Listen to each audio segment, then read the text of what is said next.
ชูมือไหนด้านหลังนะเสื้อดำครับเห็นก่อนก็ล็อกเจกระหมอนข้างเลยไหวไหมครับถ้าไหวชูมือหน่อยไม่ไหวลงมือนะนี่ดูมาจะชัดไหวไหมครับถามไม่ตอบแปลว่าไหวตอบแล้วเมื่อกี้บ๊ายบายแล้วเราไปต่อครับเอาลุยเลย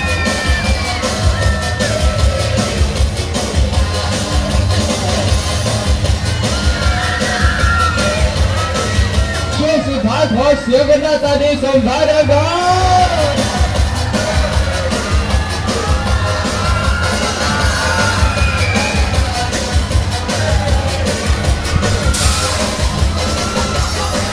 เสร็จละลงมาเลยว้าวว้าวว้าวว้าวว้าวนี่เลยว้าวว้าวว้าวว้าวว้าวโอ้ยนี่แน่โซนาดาวันฮ่า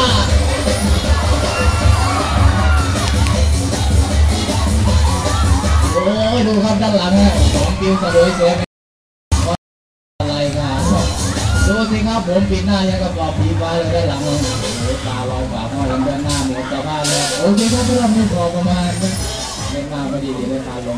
ขอบคุณครับ